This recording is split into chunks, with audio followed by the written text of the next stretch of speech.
jangan kamu saling membinasakan. Demikianlah firman Tuhan. Iya, berbahagialah setiap kita yang sudah mendengarkan firman Tuhan dan yang mau sungguh-sungguh memelihara firman Tuhan dalam hidup kita tiap-tiap hari. Silakan duduk kembali. Kekasih Tuhan sekalian, sekali lagi Shalom. Ya, hari ini tema yang menuntun kita di dalam memahami firman Tuhan adalah kemerdekaan yang memulihkan. Kemerdekaan yang memulihkan. Kemerdekaan seperti apa dan pemulihan seperti apa yang kita harapkan lewat firman Tuhan yang kita baca bersama pada malam hari ini. Nah, kawan-kawan muda sekalian, ada seorang pendeta, juga teolog, namanya pendeta J.C. Ryle. Dia pendeta di gereja Anglikan, pendeta evangelis atau pendeta yang di gereja Injili.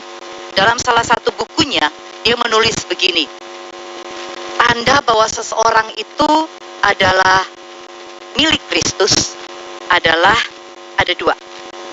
Ada dua tanda yang menunjukkan seseorang itu adalah milik Kristus atau seseorang itu adalah orang Kristen. Mesti di dalam dirinya ada dua tanda. Kira-kira tanda apa itu ya? Kira-kira kalau ketong duga-duga nih, ini tanda apa yang ada di dalam diri seorang Kristen supaya dia benar-benar menunjukkan bahwa saya nih Kristen. Kalau menurut Kak dong, kira-kira ada tanda apa ya di ketong pendiri ya? Ada yang bilang mungkin baptis. Betul, kita semua sudah dibaptis ya. Ada juga yang mungkin tambah lagi anggota CD. Atau ada yang bilang dua tanda itu adalah iman. Dan satu lagi, kalau orang beriman berarti mungkin pengharapan, atau mungkin kasih, atau apalah itu ya. Kita bisa sebut apa saja, kalimat apa saja, atau kata, dua kata apa saja.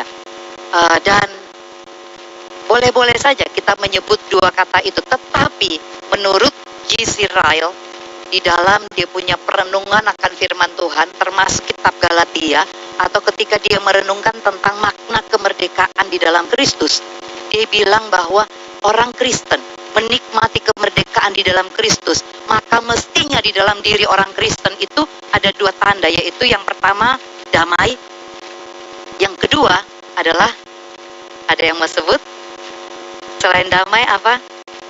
Sukacita mungkin, atau damai dan sejahtera. Ternyata yang dia maksudkan adalah yang pertama damai, yang kedua perang.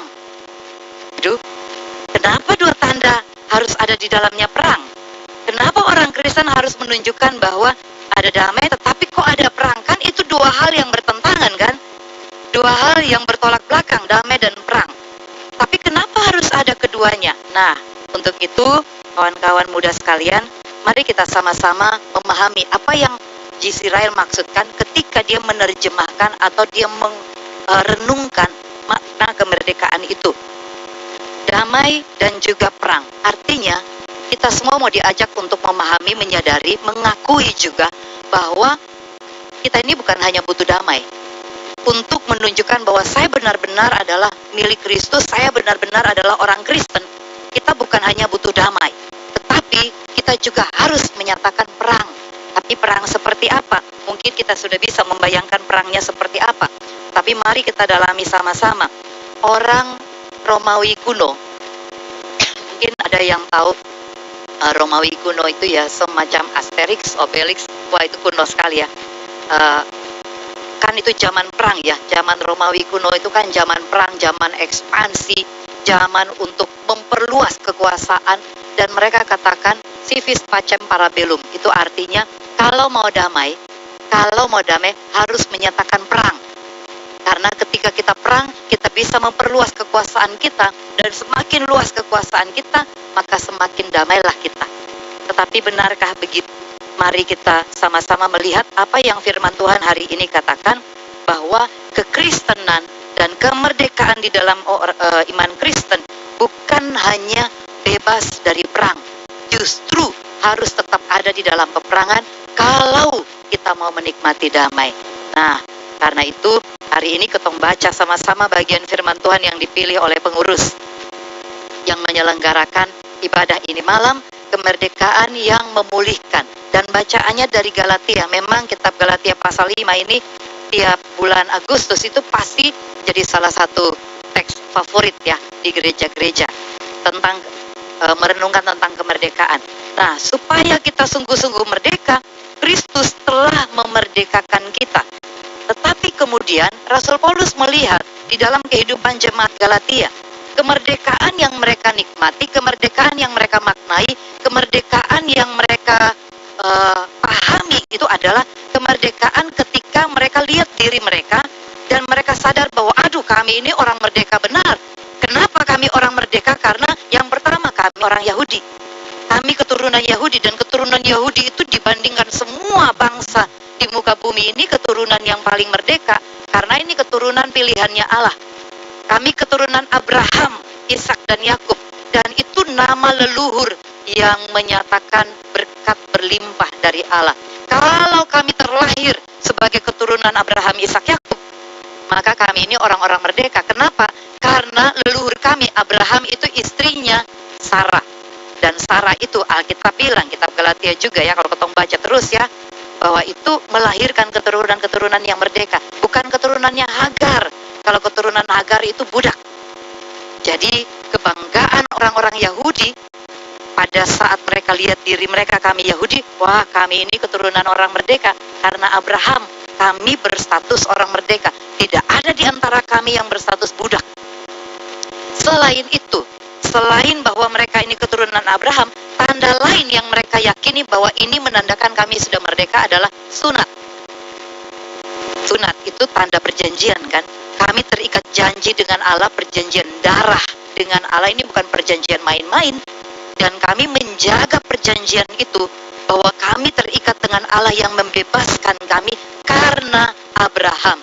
Jadi kawan muda sekalian, orang Yahudi ini mereka percaya mereka ini double merdekanya. Yang pertama merdeka karena keturunan Abraham, yang kedua kami merdeka karena kami sudah disunat. Wah, kemerdekaannya double. Tetapi saat yang sama, ketika mereka lihat orang-orang yang bukan Yahudi, termasuk orang Kristen, mereka melihat, aduh, ini orang Kristen dong, ini kasihan sekali, mereka belum merdeka. Kasihan sekali mereka bukan Yahudi, kasihan sekali mereka tidak disunat. Jadi mereka ini double budak. Kalau kami double orang merdeka, mereka double budak. Karena terima kasih. Yang pertama bukan Yahudi, aduh kasihan. Kalau kalian bukan Yahudi, kalian mau selamat, kalian harus berjuangnya berlipat kali ganda dibandingkan kami. Kami tidak perlu berjuang pun, kaki kami sebelah itu sudah di dalam surga. Sebelahnya lagi kok belum. Kalau sebelahnya lagi belum, berarti masih harus berjuang ya. Dengan apa? Dengan ketaatan kepada Taurat. Jadi mereka merasa bangga dengan diri kami. Wah, saya bangga, saya terlahir sebagai orang merdeka double. Tapi kasihan kalian ya, kalian ini belum merdeka, kalian masih budak. Nah, terhadap pemahaman seperti itulah, maka Rasul Paulus berbicara dengan mereka, kalian keliru. Kalian keliru, pemahaman kalian keliru. Bersyukur kalian adalah keturunan Abraham, bersyukur kalian disunat karena keyahudian kalian. Tetapi itu bukan tanda kemerdekaan. Dan kalau orang bukan Yahudi, orang juga tidak disunat, bukan berarti mereka tidak merdeka. Karena Rasul Paulus dia dipendiri cu. Dipendiri dia orang Yahudi asli kan. Orang Yahudi asli, hanya lahirnya di luar wilayah Yahudi. Dia lahir di Romawi. Dia lahir di daerah di luar wilayah Yahudi. Dia juga sudah disunat, tetapi dia tidak melihat itu sebagai tanda yang menunjukkan dia orang merdeka. Karena bagi dia, kemerdekaan itu bukan soal status lahiriah saya. Saya lahir keturunan siapa, saya sunat kapan, bukan soal itu. Bukan itu lagi yang menentukan kalian orang merdeka, tetapi yang menentukan kalian merdeka adalah tanda Kristus. Ada tanda Kristus di dalam dirimu. Karena apa? Karena Kristus itulah sumber kemerdekaan. Karena Kristus itulah pembebas yang sesungguhnya, bukan tanda-tanda yang lain. Apalagi kalau itu hanya tanda lahiriah, lahir Kristen plus baptis plus CD, itu tanda lahiriah. Itu memang ada tanda rohani juga, tapi bukan itu. Nah, kalau sekarang lihat ketong punya kebiasaan sekarang ya, sunat itu kan soal kesehatan saja, tidak ada kaitannya sama sekali kan dengan soal keselamatan. hanya soal kesehatan. Saya punya anak 3 orang, laki-laki 2 orang. Yang pertama Ariel, dia sekarang kuliah di Fakultas Hukum, mau semester 7 di Jogja. Yang kedua Abigail, sekarang kelas 12, kelas 12, itu kelas 3 SMA ya, kelas 3 SMA. Lalu yang bungsu laki-laki lagi, namanya Aaron, kelas 3 SMP. Dua-duanya sunat yang laki-laki. Waktu masih kecil saya bilang, ayo sunat, biar kalian sehat.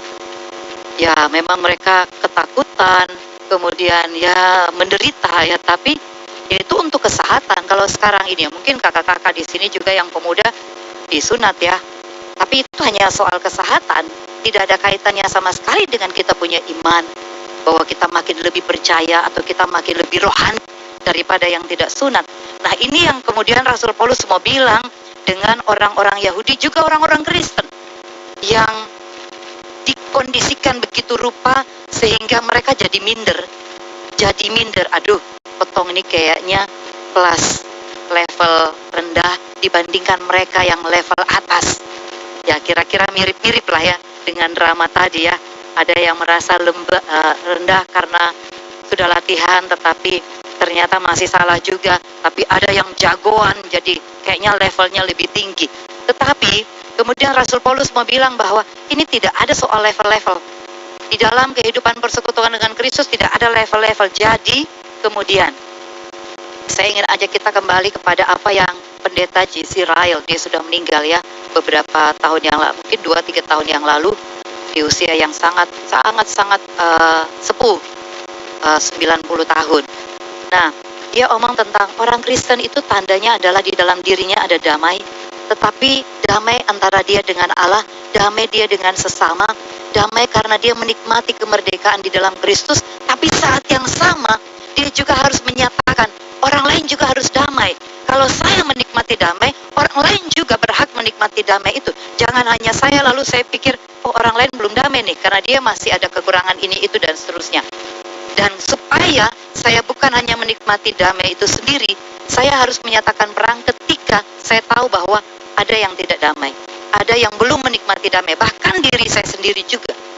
Karena tanpa sadar kadang-kadang ketong pikir ketong ada damai, padahal sebenarnya ketong ada konflik parah dengan ketong pun diri sendiri. Maka kemudian Rasul Paulus mengajak jemaat Galatia, mari kita berperang. Berperang untuk apa? Berperang untuk melawan yang memperbudak kita. Berperang untuk melawan apapun yang memperbudak kita. Apa sih yang memperbudak kita? Apa sih dalam ketong punya pengalaman hidup, dalam ketong punya kehidupan rohani, kehidupan sehari-hari yang memperbudak ketong? Banyak sebenarnya ya, banyak sekali. Ketong bisa sebut apa saja. Tetapi hari ini kita ingin berbagi dengan ketong semua bahwa perbudakan yang ketong alami itu seperti yang ketong tahu, Alkitab seomong ulang-ulang dengan ketong, bahwa perbudakan itu hanya ada satu, yaitu perbudakan dosa. Perbudakan dosa. Tetapi dosa itu dia punya wujud kan banyak. Dosa itu kan namanya dosa abstrak, tetapi dia punya wujud tuh banyak sekali.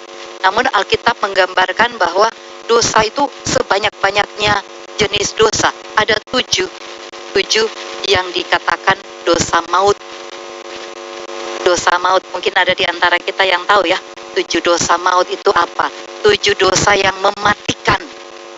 Atau dalam bahasa Rote, saya baru pulang dari Rote tadi siang, the 7 deadly sins.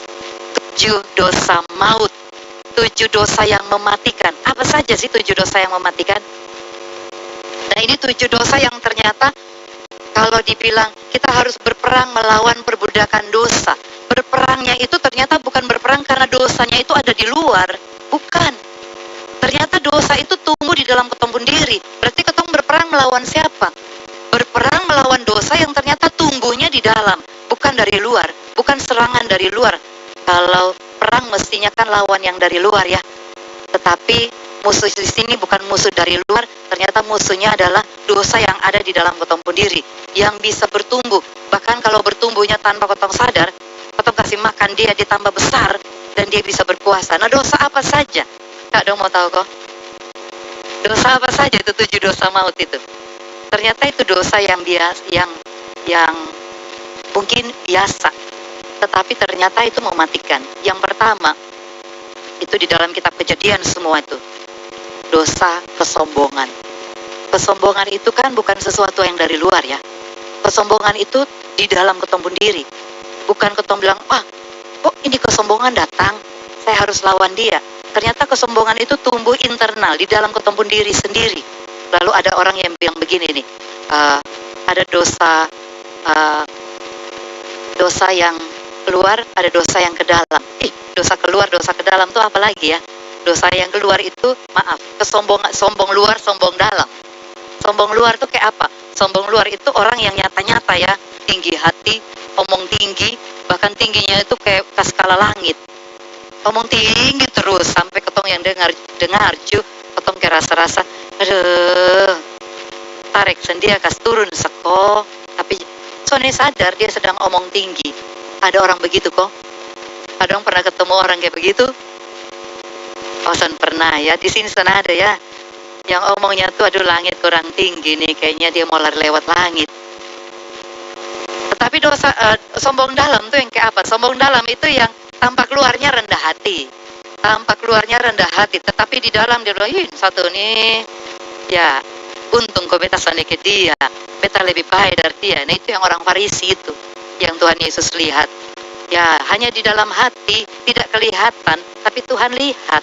Itu sombong dalam. Dia omong selalu rendah hati, padahal di dalam dia bilang, ini satu, ini terlalu apa ya? Terlalu son bisa apa-apa, bodoh lah, apalah di mata dia. Nah itu yang pertama, dosa kesombongan itu mematikan. Kesombongan itu membuat ketong kerohanian itu bisa mati. Karena ketong sudah lagi menyembah Tuhan, tapi ketong tarik semua perhatian itu untuk tertuju ke ketong sendiri, bukan lagi kepada Tuhan. Yang kedua itu dosa kemarahan. Dosa kemarahan itu juga mematikan, walaupun sebenarnya bukan semua kemarahan ya.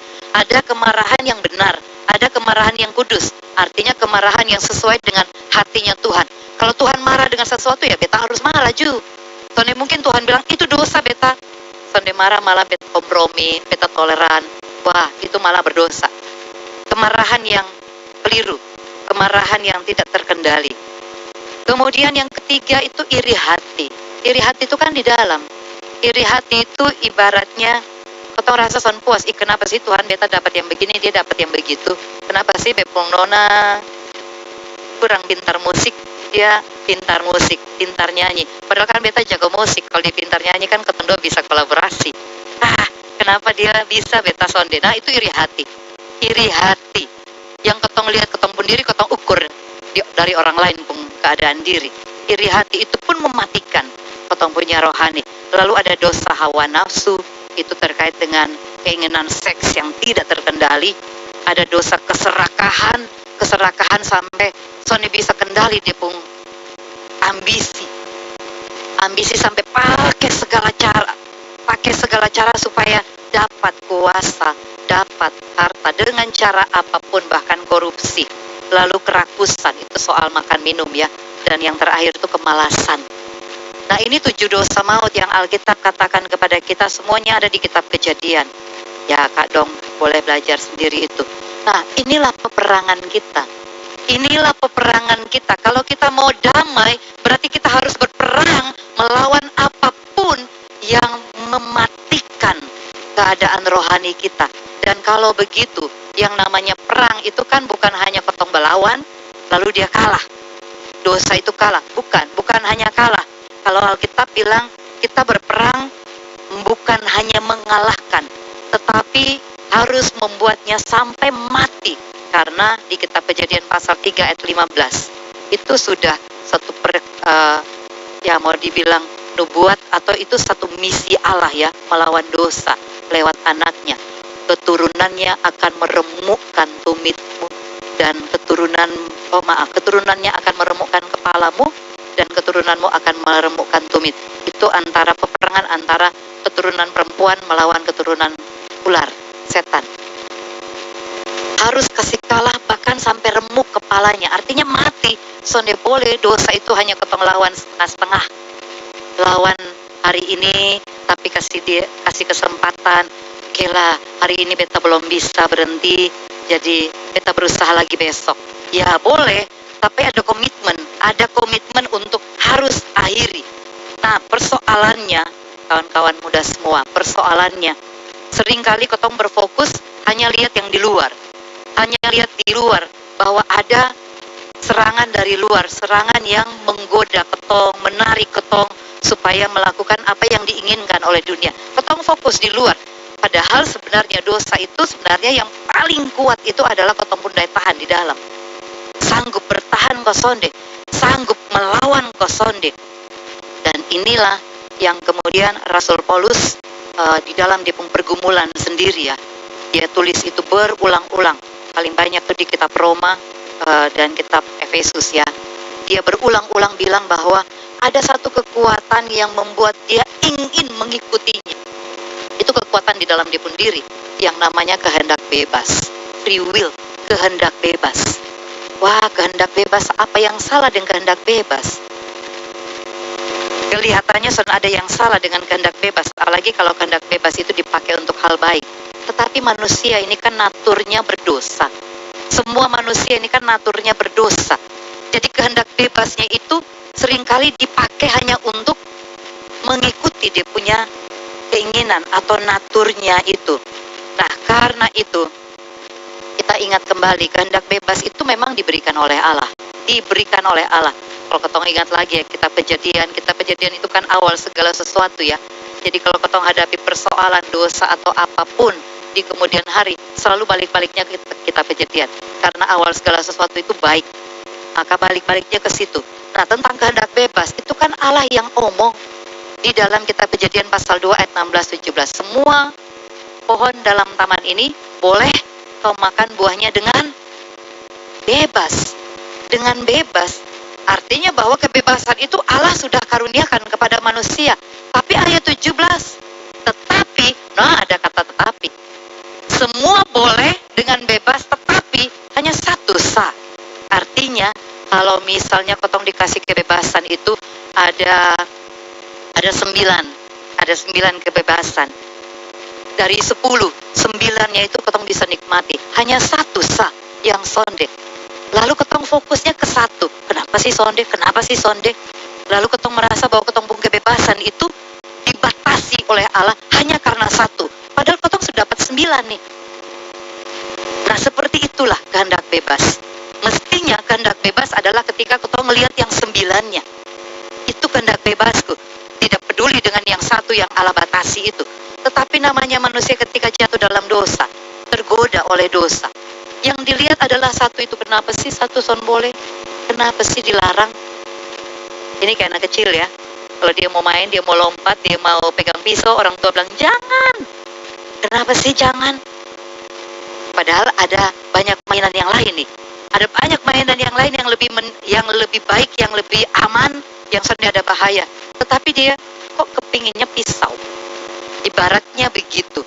Nah, karena itu Rasul Paulus di dalam pengajarannya kepada jemaat, dia mau bilang hati-hati dengan kehendak bebasmu, karena kehendak bebasmu itu bisa membuatmu terlalu liar sampai mematikan engkau sendiri, memperbudak engkau sendiri. Karena ternyata ketika ketong bilang ini kehendak bebas, ketong sedang bebas.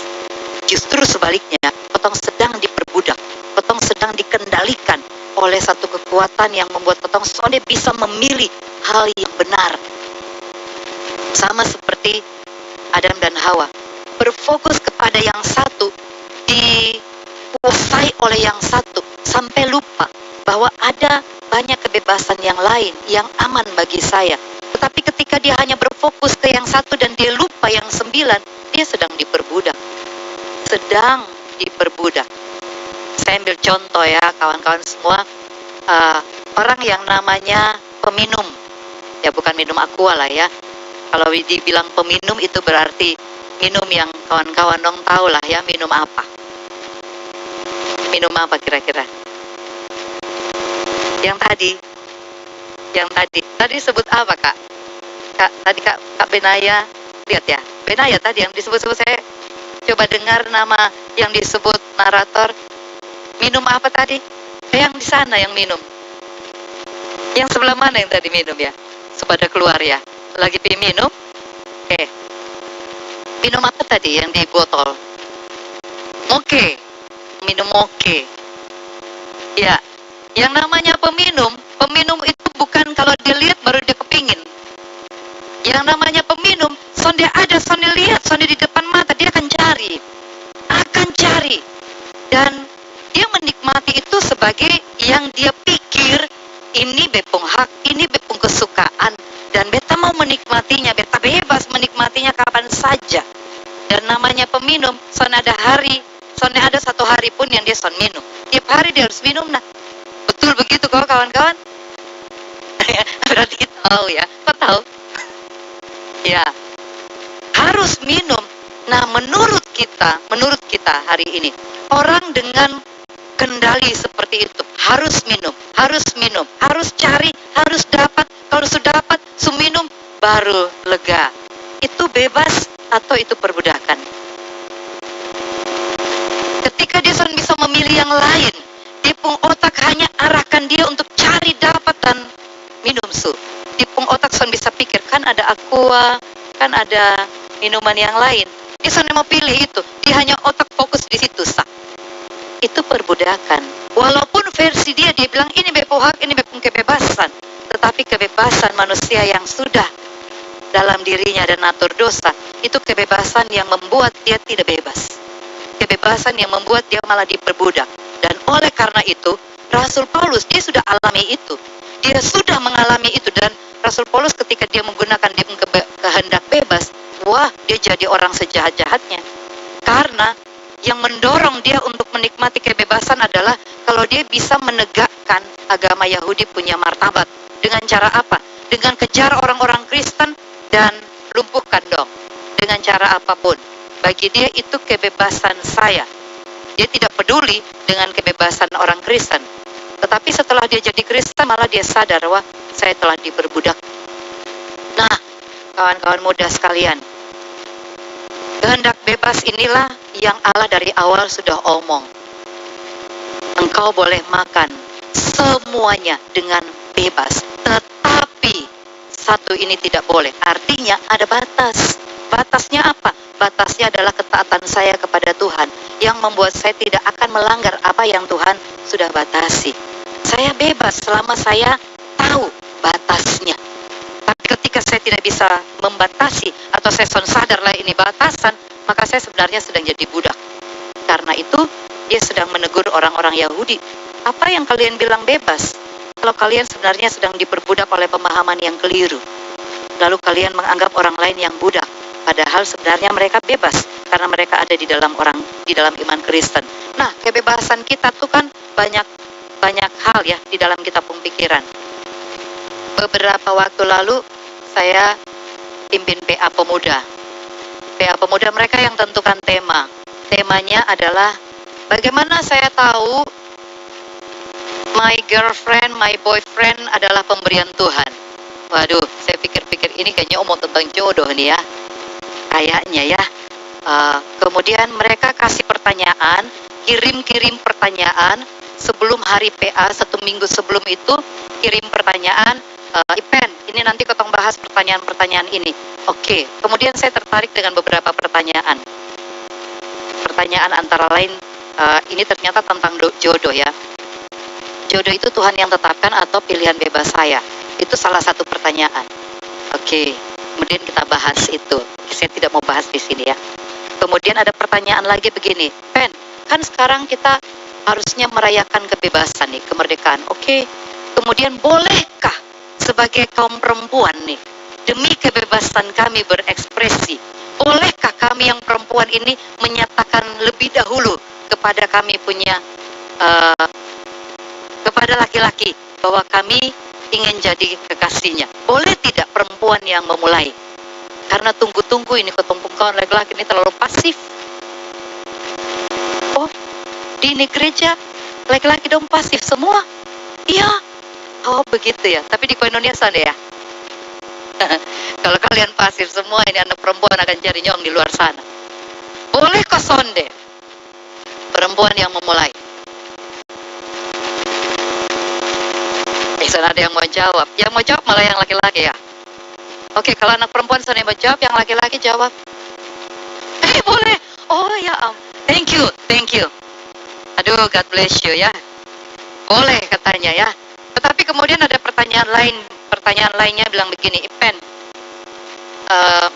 ya entahlah ya, apa kata negara, apa kata gereja, tapi boleh tidak kami berpacaran dengan pasangan denominasi lain. Ini bukan omong agama lain ya. Agama lain kayaknya dong tahu nih, agak berat. Dengan denominasi lain. Boleh tidak? Oh boleh? Waduh. Oke, baiklah. Ya, Yesus jawab ya, saya mau jawab nanti. Beda lah atau sama. Tetapi kemudian kita diskusi beberapa ayat diambil untuk menunjukkan saja ya, bahwa kemudian saya jawab ya, mungkin jawabannya tidak memuaskan, tapi saya bilang begini, coba kita lihat kitab Kejadian. Saya itu kalau bahas apa-apa selalu balik-baliknya kitab Kejadian. Coba kita lihat kitab Kejadian. Yang diciptakan duluan siapa? Yang diciptakan duluan. Kalau versi Kejadian pasal 2 ya, bukan pasal 1. Pasal 2, Adam kan? Adam laki-laki atau perempuan? Laki-laki. Ya harusnya laki-laki lah. Kalian laki-laki, masa kalian kasih perempuan yang harus memulai? Kalian laki-laki apa sebenarnya? Ya, kalian yang pertama, ya harusnya kalian lah. Jangan sepasif itu. Kita khawatir lah, nanti kalau kena tolak di pesta kemana. Ya tak usah takut. Itu jawaban. Tetapi kemudian kita bahas. Lalu boleh tidak yang dengan denominasi lain? Oke, kita lihat lagi. Ternyata ya, di kitab Kejadian, kitab Efesus mengulanginya. Semuanya harus berpusat ke Kristus. Kalau laki-laki harus berpusat ke Kristus, perempuan harus berpusat kepada Kristus, berarti apa? Berarti dua-duanya harus percaya Kristus. Maka agama lain X. No. Tapi denominasi lain kan sama-sama percaya Kristus. Iya, benar. Sama-sama percaya Kristus. Tapi nanti tiap hari pesan doa hanya mau omong gaya khotbah pendeta. Musik gereja kami beda dengan musik gerejamu. Kemudian kami dengan ajaran tiap hari dong doa PA. Tapi PA-nya untuk berdebat dan akhirnya blokir nanti kapan agak-agak reda baru mulai buka blokir lain. Wah capek, itu mempersulit diri. Belum kok omong besok-besok kalau ketong dua nikah anak baptis ke mana, dia baptis anak kok baptis dewasa. Akhirnya ribut lagi, kacau lagi. Itu mempersulit diri. Berpusat kepada Kristus berarti yang satu mengasihi, yang satu menghormati, saling demikian, satu tunduk, satu mengasihi, begitu terus, saling melengkapi, bukan saling membedakan atau mencari perbedaan. Nah, karena itu kawan-kawan semua, kehendak bebas kita yang versi kita itu tidak membebaskan. Saya jadi khawatir nih gara-gara tadi pertanyaan kedua, boleh tidak dengan denominasi lain, lalu ini ada yang pulang bekalai. Oh iya, sombong pendeta tuh. Oke, tidak bermaksud begitu ya, tolong dewasa dua orang ya. Tetapi hari ini kita mau kembali kepada perenungan tentang kehendak bebas. Kehendak bebas saya itu sejauh apa? Kehendak bebas saya itu sebatas apa? Atau tanpa batas? Ternyata di dalam kekristenan, kehendak bebas kita itu kehendak bebas di dalam Kristus yang mengharuskan kita. Selain kita harus tahu bahwa damai itu hanya ada di dalam Kristus, tetapi untuk damai maka kita harus berperang atas nama Kristus. Melawan apa? Melawan segala bentuk perbudakan dosa yang tadi saya bilang ada 7 itu. Segala macam kecenderungan hati kita untuk mengikuti kehendak bebas yang keliru, kehendak bebas yang justru memperbudak kita. Itu perang kita. Kalau kita mau merdeka, kalau kita mau menikmati iman Kristen yang merdeka di dalam Tuhan, sehingga perang melawan kehendak bebas di dalam diri kita sendiri itulah yang menjadi tanggung jawab kita pertama-tama. kehendak bebas, ini hari beta tanya mau pergi ibadah, oke. Tetapi apakah itu kehendak bebas atau itu perbudakan? Saya pernah melihat seorang presbiter, anak muda presbiter, sudah selesai doa konsistori nih, mau ibadah. Masih ada warta jemaat, jadi kan belum prosesi ya. Sambil menunggu prosesi, dia Mobile Legend. Mobile Legend-nya tidak salah ya, Mobile Legend-nya tidak salah. Terus saya tanya, Kak kok main dalam Mobile Legend? Dia langsung kaget terus dia bilang, ya event ini mau seleksi antara seleksi lingkup jemaat untuk ikut di Rayon D, kami di Paulus sana itu Rayon D. Oh gitu ya, tapi Kak kayaknya waktunya tidak tepat, bukan sekarang Kak, nanti saja. Ya soalnya ini kejar-kejaran. Ya tapi bukan sekarang waktunya. Terus kalau Kak pendeta khotbah terus Kak kejar-kejaran dengan level, wah percuma Kak datang ke gereja, percuma Kak melayani. Wah kayaknya dia kecewa juga ya dengan teguran saya. Tetapi saya mau bilang bahwa ketika kita mengejar sesuatu yang kita ingin dapatkan, kita pikir itulah hasil pencapaian yang baik untuk kita, menyatakan kita punya kecenderungan hati untuk melakukan sesuatu dengan bebas, tetapi justru itu menggambarkan ambisi yang keliru. Dan ambisi yang keliru ini yang membuat kita di bulan kebangsaan, Gemit kan bilang Agustus ini bulan kebangsaan ya.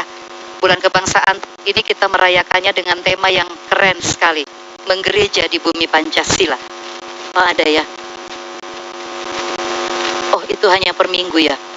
Kalau tema bulanannya menggereja di bumi Pancasila, mewujudkan nilai-nilai Pancasila. Lalu minggu pertama itu ketuhanan, minggu kedua kemanusiaan, minggu ketiga hikmat, sila keempat, minggu keempatnya itu keadilan. Nah, tetapi di bulan yang sama nih, bulan Agustus, bulan kebangsaan kita di Gemit, kita justru melihat ada satu poster atau apa ya, berlatar biru, lalu ada tulisan darurat dan gambar Garuda Pancasila. Darurat malah. Kita bilang kita mau menggereja di bumi Pancasila, mewujudkan nilai Pancasila, kita malah berhadapan dengan realitas darurat Pancasila.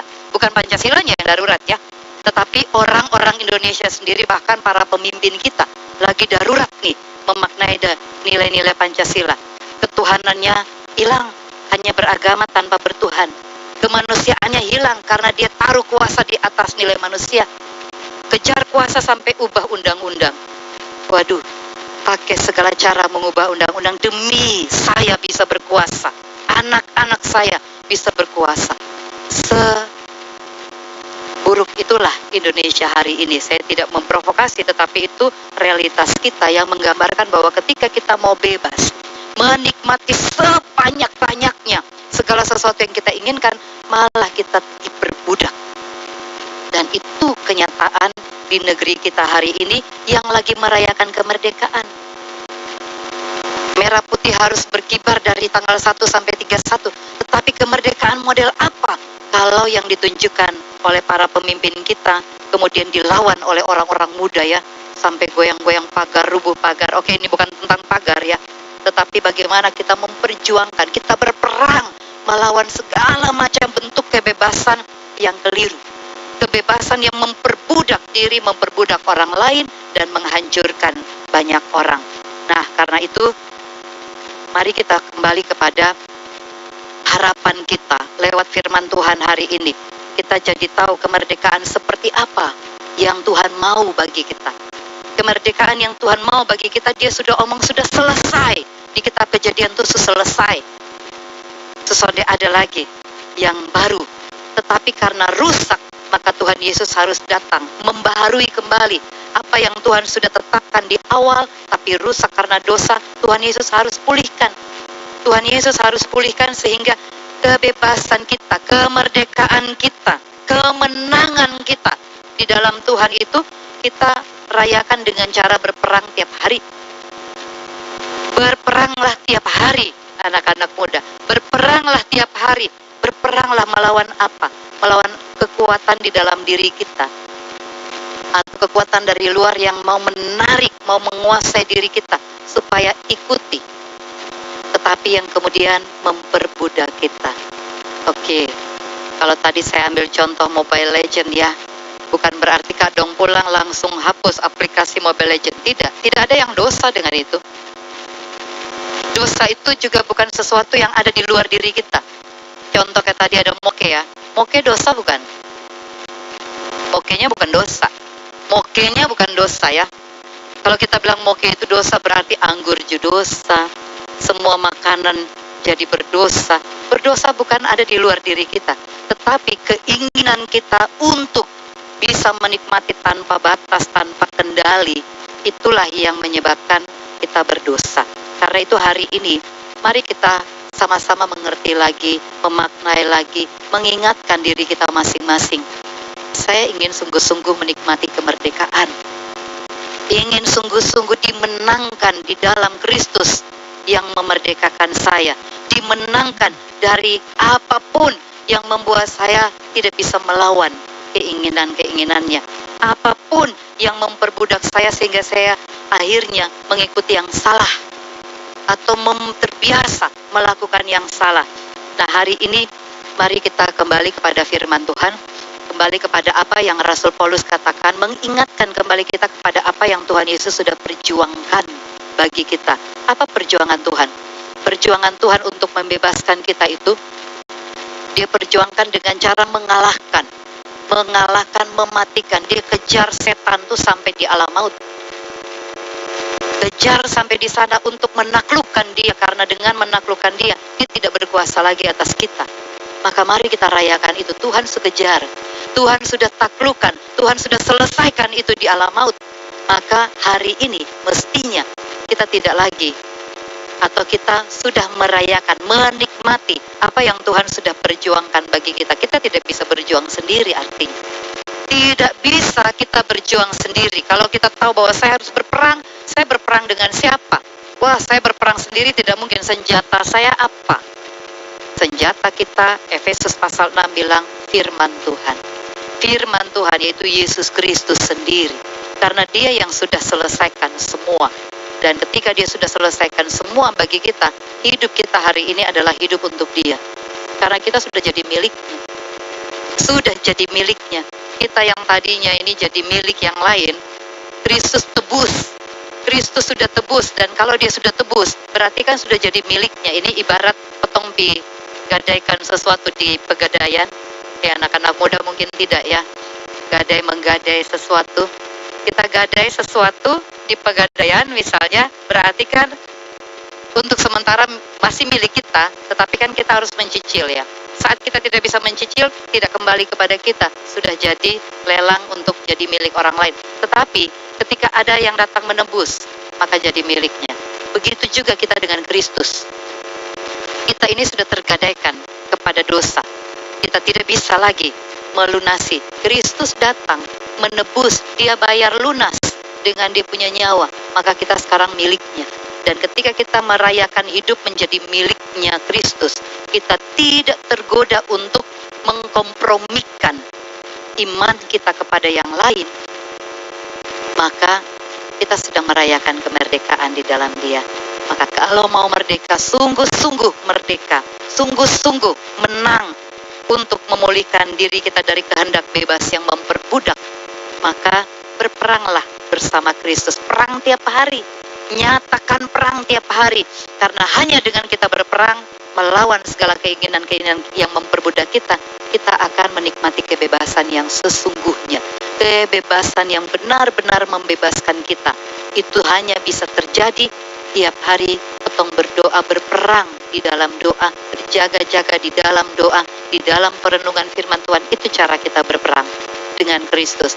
Firman dan doa, dua hal yang terus-menerus menjadi senjata kita untuk berperang, supaya kita jangan mudah jatuh ke dalam berbagai-bagai pencobaan karena kehendak bebas kita.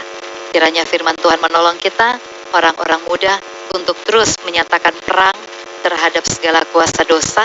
Sebagai orang-orang muda, kita terus menyatakan perang untuk kemenangan iman kita di dalam Kristus, yang memulihkan kita dari kehendak bebas yang keliru. Tuhan memberkati kita dan mari kita berdoa.